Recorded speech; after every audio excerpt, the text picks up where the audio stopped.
Welcome dear rockers, कैसे हैं आप सभी। आज हम और आप देखने जा रहे हैं मास्टर सीरीज का पार्ट 6। अगर आपने पिछले 5 पार्ट को अभी तक नहीं देखा है तो डिस्क्रिप्शन में लिंक्स हैं, उन्हें जाकर देख लीजिए, तभी आपको स्टोरी अच्छे से समझ में आएगी। तो चलिए, पिछले पार्ट के एंड में हमने देखा कि जिना माइकल के कमरे में गई और माइकल उसके करीब आने की कोशिश कर रहा था। तब जिना ने उस पर ड्रिंक गिरा दिया और जब माइकल टाई का पिन उतार कर नीचे जा रहा था तब ली और एंड्रयू वेटर के ड्रेस में वहां जिना को बचाने आ गए। माइकल दरवाजे के पास आने लग जाता है तो पार्ट 6 की शुरुआत में जिना दोनों को डांटती है कि तुम यहाँ पर क्यों आ गए। वो भी कह देते हैं कि तुम ना एकदम पागल हो चुकी हो, हम तुम्हारे लिए परेशान होकर तुम्हें बचाने आए हैं और तुम कह रही हो कि यहाँ पर क्यों आए। इतने में दोस्तों माइकल पास आ जाता है तो जिना कहती है पता नहीं कौन है ये, लगता है गलत कमरे में आ गए। कहकर वो जल्दी से दरवाजा बंद कर देती है। माइकल भी उस पर विश्वास करके नहाने चला जाता है। इसी बीच दोस्तों जिना उसके टाई पर ना अपना कैमरा वाला पिन फिक्स कर देती है एंड यहाँ मोजो ये सब कुछ देखकर बड़ा खुश होता है कि आखिर जिना अपना काम करने में सफल रही। जब माइकल नहाकर बाहर निकलता है तो जिना वहाँ पर नहीं होती।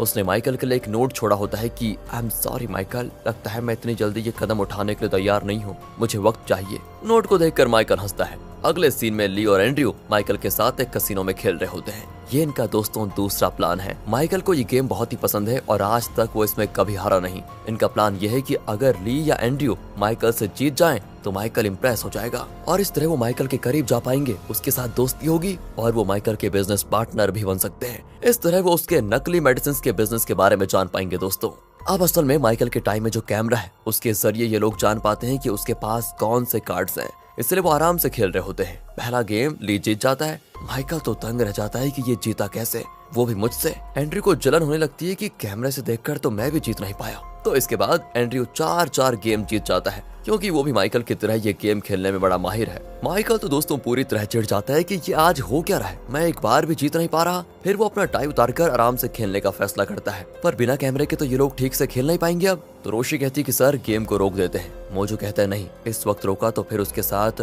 मेल जोल बढ़ाने का दूसरा मौका कभी नहीं मिलेगा। मतलब दोस्तों अब ली और एंड्रयू को अपनी काबिलियत के बल पर खेलना होगा। यहाँ गेम आखिरी सिरे पे होता है और ली डर डर कर अपने कार्ड फेंकता है और उसकी किस्मत बड़ी अच्छी होती है, इस बार भी वो जीत जाता है। ली बड़ा खुश होता है, साथ ही मोजो भी बड़ा खुश होता है और माइकल वो तो एक्सेप्ट ही नहीं कर पाता कि वो हार गया। वो कहता है मुझे लगता है ये जगह ठीक नहीं है, चलो किसी और क्लब में जाकर खेलते हैं। लेकिन ली कहता है कि सॉरी मेरी एक इम्पोर्टेंट मीटिंग है, मुझे अभी जाना होगा। एंड्रयू भी मीटिंग का बहाना करता है। माइकल अपने असिस्टेंट से कहता है कि इन दोनों का कार्ड ले लो, मैं दोबारा इनसे मिलना चाहूंगा। इस तरह दोस्तों इनका सेकंड प्लान भी सफल रहा। अब अगले सीन में दिखाते हैं कि जे चाइना गया हुआ है क्योंकि उसे पता चल जाता है कि ली गेम जीत गया और शायद माइकल उसे अपना बिजनेस पार्टनर बनाएगा।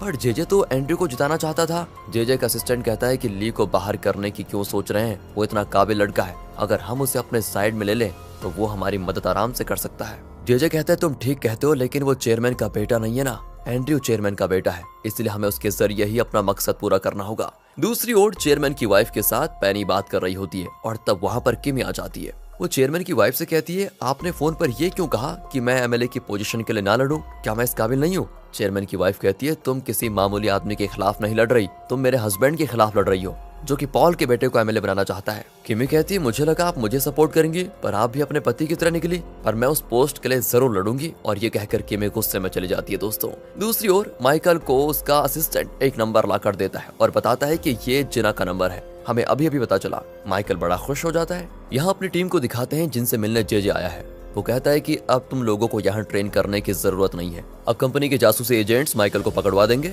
इसके बाद हमें सिर्फ एंड्रयू और शेरल की जरूरत है, बाकियों को वापस सियोल चले जाना होगा। ली तो गुस्सा हो जाता है कि हम वापस क्यों जाएं, मेहनत तो हम सब ने मिलकर की है। पर जे कहता है कि तुम्हारी मर्जी के मुताबिक कंपनी नहीं चलेगी, जो कह रहा हूँ उसे मान लो। वैसे भी माइकल ने ना तो तुम्हें कांटेक्ट किया है और ना ही तुम लोग कोई खास पता लगा पाए कुछ। जिना कहती है अच्छा हम सब ने रिस्क लेकर अपना काम किया है और आप अचानक हमें बाहर निकाल नहीं सकते। पर जे दोस्तों उसको भी चुप करा देता है। लेकिन तब मोजो इन्हें सपोर्ट करता है। जे तो उसकी भी नहीं सुनता और कहता है कि इस वक्त कंपनी बहुत बड़ी मुसीबत में है, कंपनी का इमेज खराब होने की स्थिति में है। अगर डोडो ग्रुप डूब गया तो क्या तुम लोग उसको बचा पाओगे। मैं कंपनी का लॉयर हूँ और कंपनी की भलाई किस में है ये सिर्फ मैं जानता हूँ। बहस मत करो मुझसे और कल वापस जाने की तैयारी करो। तब जिना के फोन पर माइकल का मैसेज आता है कि मैं माइकल हूँ, प्लीज मुझे इस नंबर पे कॉल करो। जिना तुरंत उसको सबको दिखा देती है कि ये देखो आ गया माइकल का मैसेज, वो मुझसे मिलना चाहता है। एंड अब जे चिढ़ जाता है कि उसका ये प्लान भी फ्लॉप रहा। वो कहता है कि ठीक है सब अपना काम जारी रखो। अगले दिन जिना तैयार होकर दोस्तों माइकल से मिलने जाती है। वो जिना को गुलदस्ता देकर कहता है कि तुम बहुत खूबसूरत लग रही हो, अब जिना इधर उधर देखने लगती है। असल में ली और एंड्रयू उसकी हर चाल पे नजर रख रहे थे और साथ ही साथ जिना के कान में एक छोटा डिवाइस होता है जिसके जरिए वो ली और एंड्रयू के इंस्ट्रक्शन को सुन रही थी। ली कहता है कि अरे पागल लड़की, हमारी तरफ क्यों देख रही हो, फंसाओगी क्या, माइकल की आंखों में देखकर बात करो। जिना माइकल को देखती है। माइकल उसे अपनी कार में बिठाता है तो ली और एंड्रयू भी चुपके से अपनी कार में बैठ जाते हैं। ली कहता है कि अरे यार, उससे पूछो कि वो तुम्हें किस नरक में लेकर जा रहा है। यहाँ जिना पूछती है कि माइकल, हम जा कहाँ रहे हैं। वो भी कह देता है कि अरे सरप्राइज है तुम्हारे लिए। असल में दोस्तों, वो जिना को एक ऐसी जगह पे ले जाना चाहता है जहाँ चाइना का कोई कल्चरल प्रोग्राम चल रहा होता है। जिना बड़ी खुश दिखती है और जोर जोर से हंस रही होती है। अब ली एंड्रयू से पूछता है कि क्या तुम्हें इतनी जोर से हंसने वाली लड़की पसंद है। वो कहता है कि कभी नहीं। ली कहता है मुझे भी पसंद नहीं है, लेकिन ये महारानी पटाखे की तरह पता नहीं क्यों हंस रही है, एकदम पागल लग रही है ये। एंड इनकी बातें सुनकर जिना चुप हो जाती है। पर माइकल पूछता है तुमने अचानक ये हंसना बंद क्यों कर दिया, हंसते हंसते तो बहुत प्यारी लगती हो और मुझे तो तुम्हारी हंसी चाहिए बस। जिना को दोस्तों उसकी ये बात बड़ी अच्छी लगती है और वो फिर से हंसने लग जाती है। एंड्रयू माइक में कहता है कि सुन बेटिया, वो तेरी तारीफ करने के बहाने तो उससे न जाने क्या क्या करवाने वाला है, चुप हो जा चुपचाप। जिना कान पर हाथ रखकर उसे डांटती है कि चुप हो जाओ गधे। माइकल ये देख लेता है और पूछता है अरे क्या हो गया तुम्हें। जिना कहती है यहाँ ना मच्छर बहुत है एंड मुझे भूख बहुत ज्यादा लगी है, किसी रेस्टोरेंट चले। वो भी कहता है ठीक है चलो चलते हैं, कहकर वो आगे निकल जाता है। अब जिना कान में रखा डिवाइस निकाल कर फेंक देती है कि नहीं चाहिए मुझे तुम दोनों की इंस्ट्रक्शंस। ये दोनों यहाँ चौंक जाते हैं कि भाई ये काम करने आई है या फिर कुछ और। ये लोग भी उसी रेस्टोरेंट में आ जाते हैं। माइकल को एक बिजनेस कॉल आता है जिसे अटेंड करने के लिए वो उठ कर जाता है। अब ये दोनों जाकर जिना को डांटने लगते हैं कि डिवाइस क्यों निकाल दिया तुमने। इतने में माइकल वापस आ जाता है, पर दूर से वो इनका चेहरा ठीक से देख नहीं पाता। इतने में ली और एंड्रयू मुड़कर अपने टेबल पर चले जाते हैं। माइकल उनके टेबल के पास आकर पूछता है कौन हो तुम लोग। इतने में ली जरा सोचकर झट से ऐसी एक्टिंग करता है जैसे वो एंड्रयू के साथ लिप लॉक कर रहा है। माइकल इन्हें गे समझकर चला जाता है। असल में लिप लॉक नहीं, लेकिन जब वो मुड़ते हैं तो दोनों के लिप्स टच हो जाते हैं। एंड्रयू तो ली पर थूक ही देता है और फिर बार बार माउथ वॉश करने लग जाते हैं दोनों। इन सब के बीच वो माइकल और जिना को खो देते हैं। मोजो अब इनको डांटता है कि मैंने तुम्हें उन पर नजर रखने को कहा था, कहाँ मर गए तुम लोग। असल में दोस्तों माइकल और जिना बीच पर होते हैं। तब माइकल को एक कॉल आता है। असल में एंड्रयू कॉल करता है और उसे बता देता है कि ली और जिना दोनों डोडो ग्रुप के स्पाइस हैं और वो तुम्हें पकड़वाने के लिए चाल चल रहे हैं। मैं एक लॉयर हूँ, इसलिए तुम्हें वार्न कर रहा हूँ। माइकल कहता है अच्छा, तो तुम मेरे साथ गेम खेलने आए थे ना, मैं तुम्हारी बात पर विश्वास क्यों करूँ। एंड्रयू बताता है कि तुम्हारे टाइम में जो पिन है उसे जिना ने चेंज कर दिया और उसमें कैमरा लगा हुआ है, चाहो तो जाकर देख लो। बस दोस्तों माइकल को जिना पर यहाँ से शक हो जाता है। दूसरी ओर दिखाते हैं कि जेजे ने ही एंड्रयू से कहा था कि माइकल को फोन करके सारी चीजें बता दो। जेजे दोस्तों ली और जिना को फंसाना चाहता था ताकि माइकल ली और जिना को खत्म कर दे और डोडो ग्रुप की ट्रेनिंग में एंड्रयू फर्स्ट आ जाए। बस उसका एक ही मकसद है कि एंड्रयू को फर्स्ट लेकर आना। दूसरी ओर माइकल गेम खेलने के लिए ली को अपने घर पर इनवाइट करता है। ली नहीं जानता कि माइकल को सच पता चल चुका है। वो माइकल के घर चला जाता है। वहाँ एक बुजुर्ग उसे ड्रिंक देता है और ली पी भी लेता है। कुछ देर के बाद वो हो जाता है बेहोश। उसे कमरे में लेकर जाकर एक डिवाइस के साथ कनेक्ट करते हैं। माइकल जिना को भी अपने घर लेकर आता है। ली को इस हाल में देखकर वो माइकल से पूछती है ये सब चल क्या रहा है। वो भी थोड़ा कड़कर कहता है कि देखती जाओ यहाँ क्या होता है अब। फिर दोस्तों वो बुजुर्ग ली को एक सिरम इंजेक्ट करता है। लगता है ये ली से सच उगलवाने जा रहा है। यहाँ दिखाते हैं कि डोडो ग्रुप में आने से पहले पैनी ने ली को बहुत ट्रेन किया था कि किस तरह तुम अपने सबकॉन्शियस मेमोरी को कंट्रोल कर सकते हो। अगर कोई तुम पर लाई डिटेक्टर यूज करे तो उनसे सच बताए बगैर तुम कैसे बच सकते हो, ये सारी चीजें उसको सिखाई गई थी। एंड दोस्तों ली यहाँ पर उसी मेथड को फॉलो करता है। जब ली से उसका नाम पूछा जाता है तो वो बताता है चैंग, क्योंकि यही नाम उसने डोडो ग्रुप को बताया होता है। फिर वो पूछता है कि क्या तुम मुझ पर जासूसी करने आए हो। वो कहता है कि हाँ। किसके लिए काम करते हो तुम। डोडो ग्रुप के लिए। और क्या ये लड़की तुम्हारी टीम की है।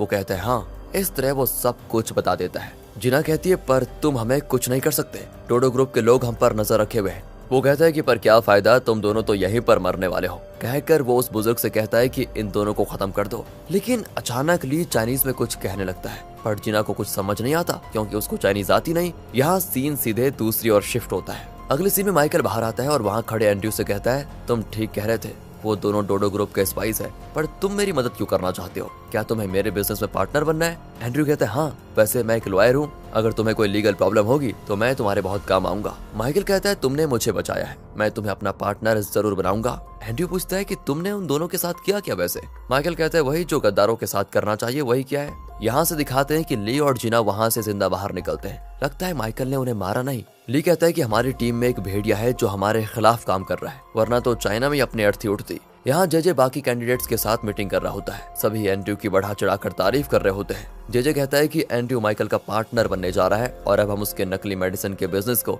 आसानी से बंद कराकर उसे अरेस्ट करवा पाएंगे। बस क्या था, इतने में ली और जिना वहाँ आ जाते हैं। ली कहता है कि हमारी टीम में कोई गद्दार मौजूद है, उसने हमें फंसाने की कोशिश की है। तुम्हें पता है कि हम बड़ी मुश्किल से बच कर आए हैं। अब सबको एंड्रयू की तारीफ करता देखकर ली पूछता है, ओहो तो क्या तुम ही हो गद्दार हो? पर जेजे कहता है कि यही तो हमारा प्लान था कि तुम्हें यूज करके एंड्रयू माइकल का पार्टनर बनेगा और हम अपना मकसद पूरा करेंगे। तुमने वाकई अपना किरदार बखूबी निभाया और एंड्रयू ने अपना बहुत अच्छे से निभाया। इसमें गद्दारी की कोई बात नहीं है। अब तुम्हें कुछ और करने की जरूरत ही नहीं है, जो करना है एंड्रयू कर लेगा। देखा दोस्तों, जेजे कितनी चालाकी से यहाँ पर हैंडल कर रहा है और ये कहकर वो चला जाता है। ली को बहुत गुस्सा आता है। जब एंड्रयू जिम में होता है तो ली उसका गला दबाते हुए कहता है कि तुमने ठीक नहीं किया। अगर मैं और जिना मर जाते तो क्या होता? वो तो दोस्तों एंड्रयू को लगभग मार ही डालता, लेकिन रोशी उसको रोक देती है। एंड्रयू कहता है, तुम मुझे गद्दार क्यों कह रहे हो? न मैंने तुम पर भरोसा किया, न कभी तुमने मुझ पर। फिर मैं गद्दार कैसे हो गया? मान क्यों नहीं लेते कि तुम मुझसे मुकाबला कभी कर ही नहीं सकते, तुम हार गए हो।